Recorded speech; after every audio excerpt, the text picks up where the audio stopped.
Quero fazer menção ao texto de Lucas, capítulo 2, a partir do versículo 25, né? E aí depois, no final, nosso irmão pastor Nivaldo, ele celebra a ceia para nós, tá bom? Lucas, capítulo número 2,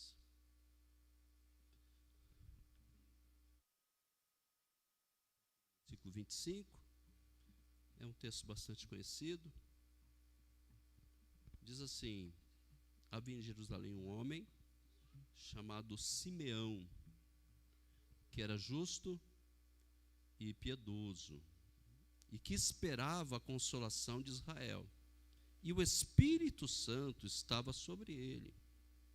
Foi-lhe revelado pelo Espírito Santo que ele não morreria antes de ver o Cristo do Senhor. Movido pelo Espírito Santo, ele foi ao templo. Quando os pais trouxeram o menino Jesus para lhe fazerem o que requeria o costume da lei, Simeão tomou-os no braço e louvou a Deus, dizendo: ó soberano, como prometestes, agora pode me despedir em paz o teu servo, pois os meus olhos já viram a tua salvação, que preparaste à vista de todos os povos, luz para a revelação aos gentios e para a glória de Israel, teu povo. Ó meu pai e minha mãe do menino estavam admirados com o que fora dito a respeito dele. O pai e a mãe do menino estavam admirados com o que fora dito a respeito dele. E só a parte A do versículo 34 diz assim: e Simeão os abençoou. E Simeão os abençoou. E eu quero agora fazer uma menção também de dois versículos, né, que é muito costumeiro nós falarmos no dia, como o dia de hoje, de celebração de ceia, que é 1 Coríntios 11, os versículos de número 23 e 24, que diz assim: pois eu recebi do Senhor o que também vos entreguei, que o Senhor Jesus, na noite em que foi traído, tomou o pão, e tendo dado graças, partiu e disse: isto é o meu corpo, que é dado em favor de vocês. Faça isso em memória de mim. Eu quero ficar com essa última parte, que diz assim: façam isso em memória de mim. Façam isso em memória de mim. Eu tenho aqui então o versículo de número 34 de Lucas 2, que diz: e Simeão os abençoou. E eu tenho aqui também a parte final do versículo de número 24 de 1 Coríntios 11, que diz assim: façam isso em memória de mim. Pai da eternidade, mais uma vez o Senhor me faculta a oportunidade de falar a tua palavra, Pai. Mais uma vez também eu peço ao Senhor nos dê graça, sabedoria e inteligência para poder expor, Senhor meu Deus, aquilo que o Senhor propôs para essa igreja nesta noite. Muito grato, Pai, muito grato por tudo, em nome do Cristo vivo, Pai, em nome do Senhor Jesus. Amém. Glória a Deus. Aleluia. Meus irmãos, eu fiz esse paralelo desses dois textos para pensar sobre vida e também pensar sobre morte. Pensar sobre vida e pensar sobre morte.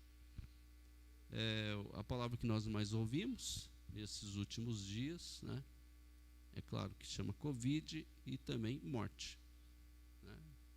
Chegou-se, eu não me recordo agora se passou de 4.000 pessoas por dia, mas se não passou, chegou muito próximo, 3.900 e alguma coisa, né?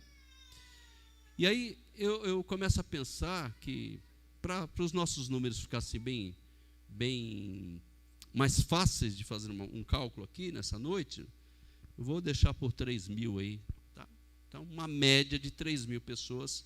Isso nós estamos falando de 3.000 pessoas que perderam a vida por conta de uma enfermidade, sem contar as demais, sem contar os acontecimentos, sem os acidentes e todas essas coisas todas. Tá?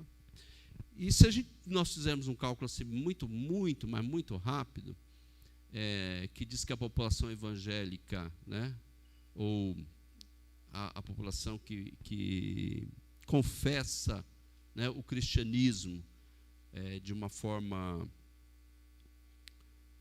protestante, que é o nosso caso, e que nós defendemos que, por conta disso, nós defendemos o que é mais primordial para a vida de um cristão, que na realidade é o porvir, que é a eternidade, né? Que é a eternidade. Então, se calcula-se aí que desses 3.000 aí, nós teríamos aí, quem sabe, aí vai 30%, vou arredondar aqui, 40%, que prestam, né, que são servidores, não só seguidores, mas servidores do Cristo. E então, baseado nessa ideia, nós teríamos aí, bem 3 vezes 4, 12.200, 1.200 menos 3.000, 1.800. Então, vamos lá. Então, fechar esse número aqui. Então, desses 3.000 que estão descendo à sepultura todos os dias, aproximadamente, aí, dentro desse cálculo que eu acabei de fazer, 1.800 descem à sepultura sem esperança de céu. Então, é um número, um tanto quanto alarmante. É um número para nós pensarmos.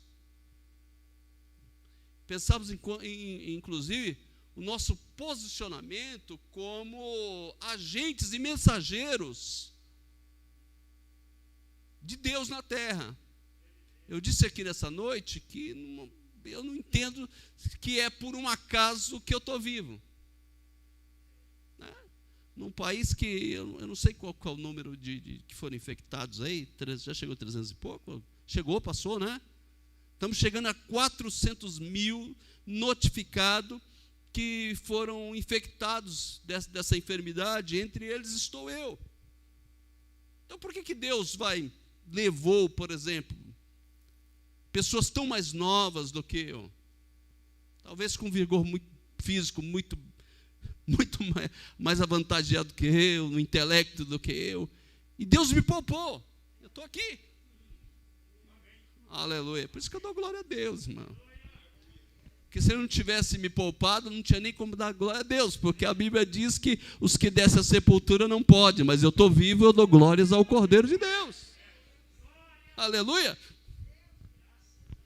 Então, qual é o propósito de Deus? Então, o propósito é que eu seja útil. O propósito de você estar com vida é para sermos úteis. É ter uma utilidade. Eu acabei de dizer aqui num cálculo muito rápido aqui que cerca de 1.800 pessoas descem à sepultura diariamente nesse país. O número é muito maior. Sem esperança de salvação. Sem esperança de salvação. Eu não sei se isso te incomoda, não sei se isso... Não sei se isso te chama atenção, repensa, faz com que você repense. Inclusive as nossas ações, não só como cristão, inclusive as nossas ações, aí sim, como, vou usar essa palavra aqui que é crentes que são apenas nominais, dizer que mas a prática do Evangelho não o fazemos, Então, meus irmãos, eu encontro nesses dois textos duas coisas muito interessantes. Uma é uma celebração de vida. É uma celebração de vida. Porque está falando de um nascimento. Né? Então, está falando aqui de um nascimento. Mas depois eu tenho um outro lado lá, que é uma celebração também. E que tipo de celebração? Celebração pela morte. Então, em tudo por tudo, estamos encontrando celebrações para glorificar a Deus, seja na vida ou seja na morte. Pastor Celso Rufino, esses dias, em uma das suas lives, falou uma coisa que ele foi encerrar a live e ele disse assim: se acordarmos para o amanhã, estaremos com Deus. Mas ele disse: mas se porventura não acordarmos para o amanhã, estaremos com Deus. Então, é convicção de celebrar em qualquer circunstância. Então, aqui havia esse homem, o Simeão, já idoso, como diz as Escrituras, idoso, mas aguardando aquilo que fora revelado pelo Espírito Santo, que ocorreria sobre ele. O texto diz que ele mantém a sua piedade, né? Continua sendo justo, mantendo a sua justiça. E um dia, vai esse casal, que é a Maria e o João. Como o Ediel chegou e a Érica chegou, eu vou trocar aqui, né? A Maria e o João dessa noite vai ser a Érica e o Ediel. Eles vão entender. Então, eles chegam e estão levando um bebê, e esse bebê, essa criança, na realidade, essa criança, por si só, por ser uma criança, já chamaria bastante atenção. Porque todo mundo gosta de, né, fazer aquele mimozinho numa criança.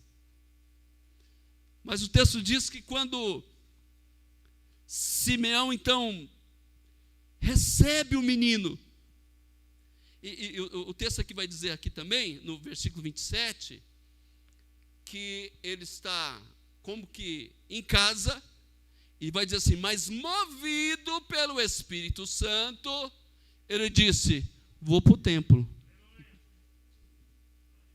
Conduzido pelo Espírito Santo, ele vai para o templo. E quando ele está no templo, chegou os pais, junto com os pais, trouxeram então um menino, que, como eu disse assim, por si só ser uma criança, já chamaria a atenção. Mas o texto diz que os pais entregam essa criança aqui nos braços dele.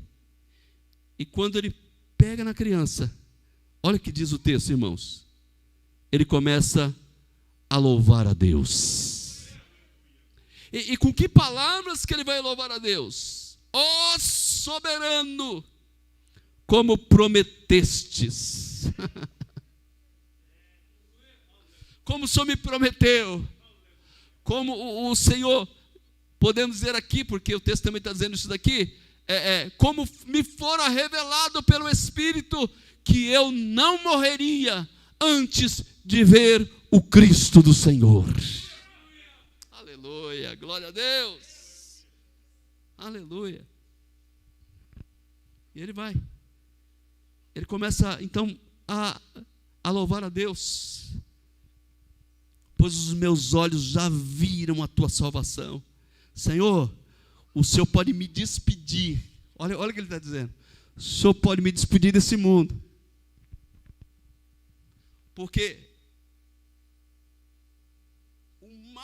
o que mais eu queria. Agora eu tenho. Eu tenho a salvação, porque a salvação está aqui nas minhas mãos, Deus. Então ele vai celebrar essa vida. Os meus olhos já viram a tua salvação. E aí ele ainda vai dizer que essa salvação, ela não fica só nele. Ele vai muito mais além.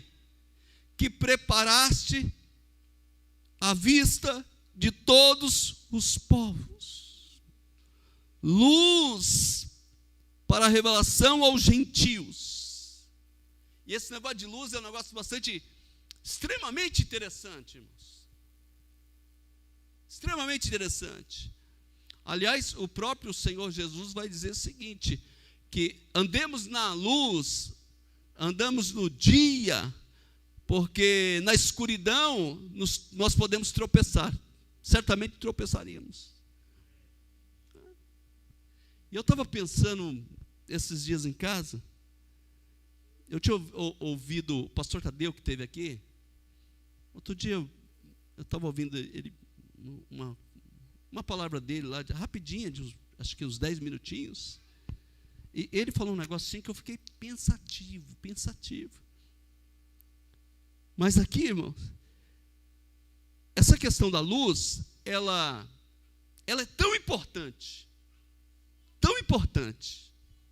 que sem ela nós não podemos ir a lugar nenhum. Por exemplo, vou dar um exemplo aqui. Todos hoje, provavelmente, acho que quase todos, antes de sair de casa, você deu uma olhadinha no espelho. Deu ou não deu, irmão? Opa, como é que estava o negócio aí?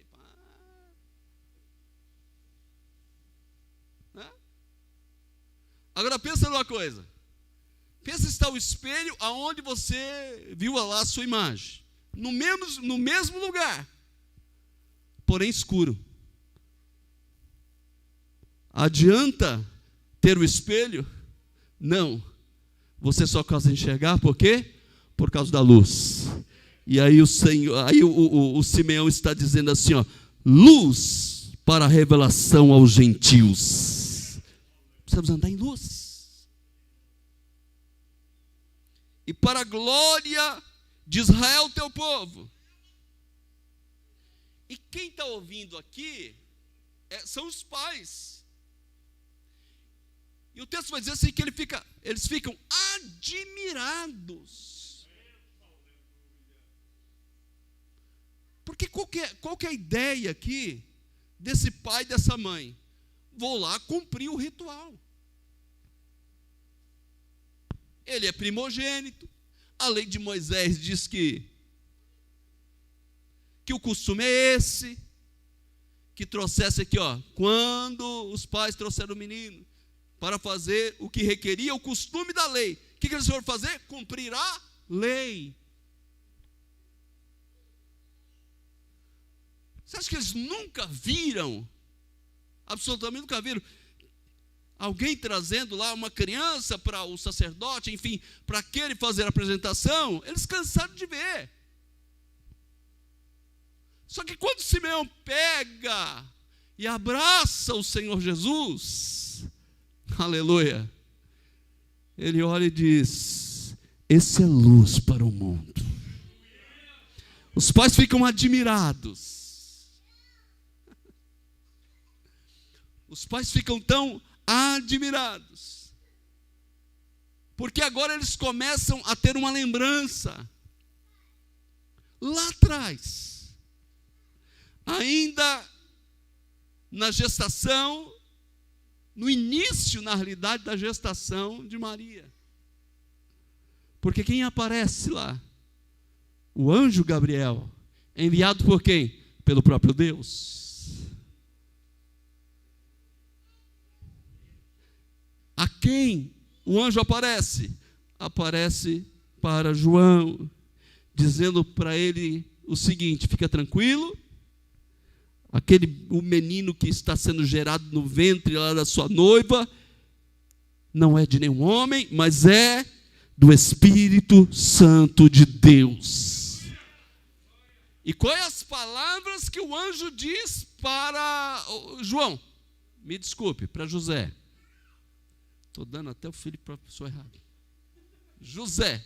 Quais as palavras que o anjo diz para José?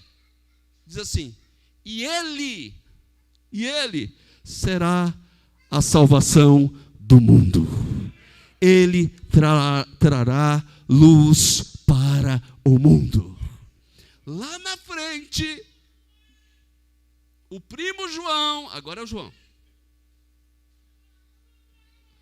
O primo João, olha, quando o Senhor Jesus vem para o batismo, e ele olha e diz: eis ali o Cordeiro de Deus.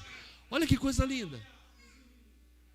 Se nós pegarmos todos os rituais do Antigo Testamento com relação a pagamento de pecado,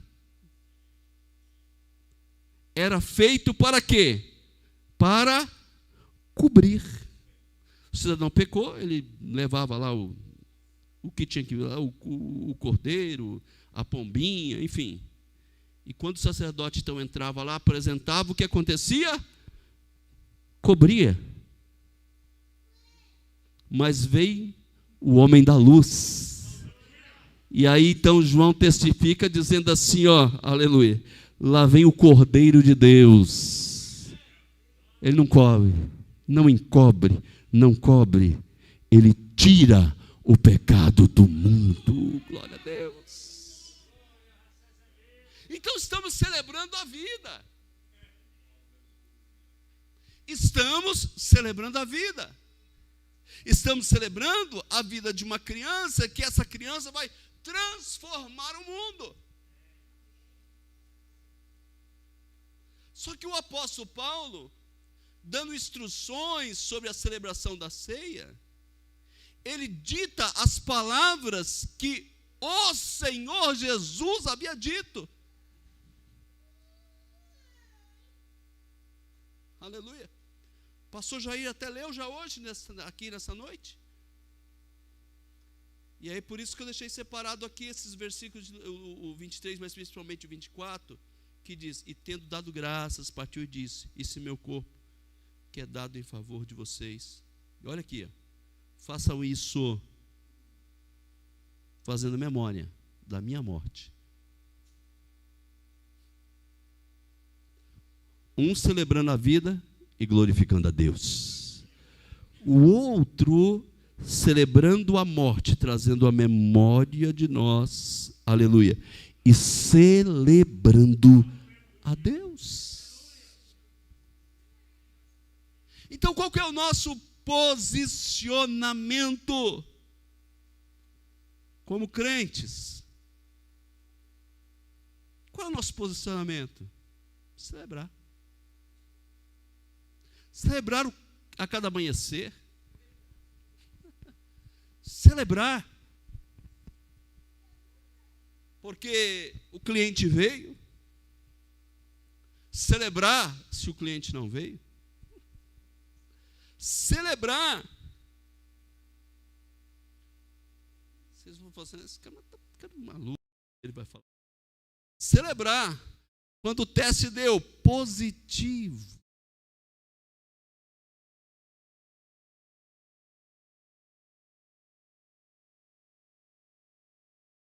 Celebrar quando deu negativo.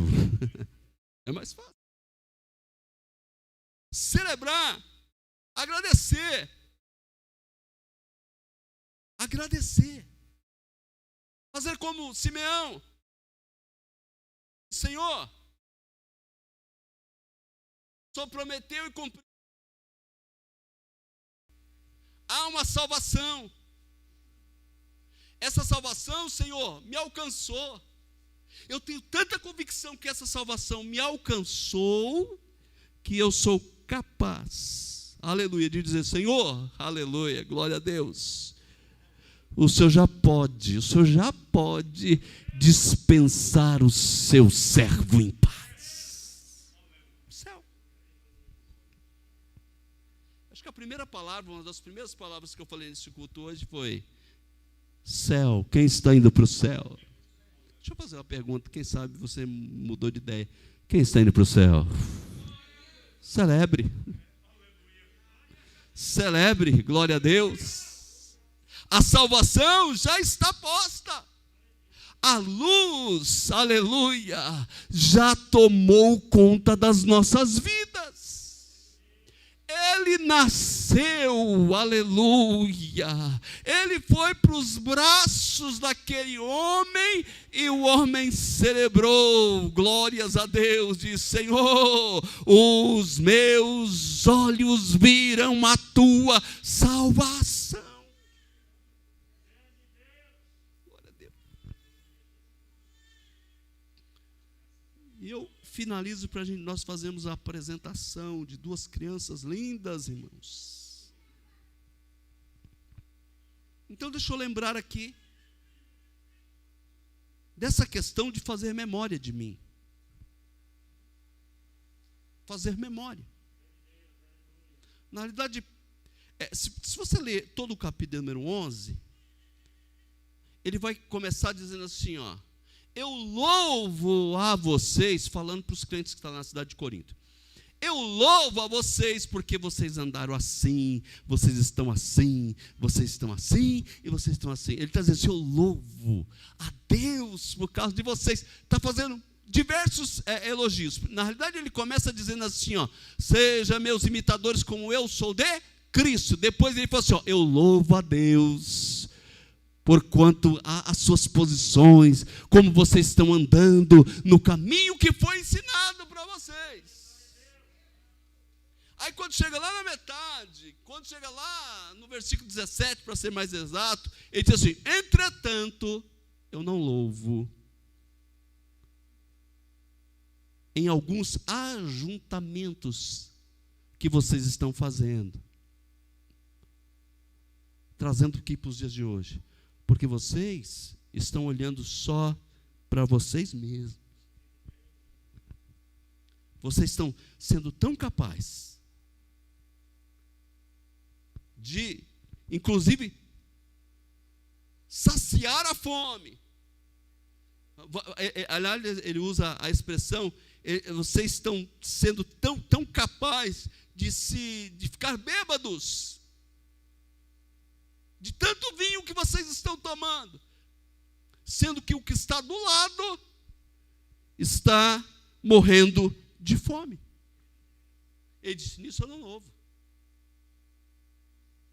E aí então ele dá as instruções, dizendo: quando vocês ajuntares para a celebração à ceia, esperem pelos outros. Mas o mais importante, ele vai dizer assim, ó: mas nunca se esqueça de uma coisa. Lembre-se, todas as vezes que eu morri, celebrem, porque eu morri. Lembre que eu morri. E por que eu morri? Eu morri para dar uma oportunidade. Eu celebro no nascimento, mas eu vou celebrar.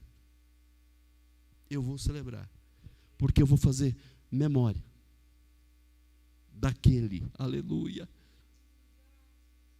que sem nenhum pecado,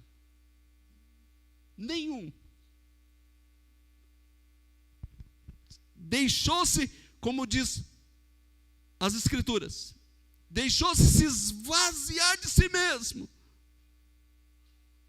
para estar em nosso meio, para nos ensinar, para morrer e dizer: faça memória de mim.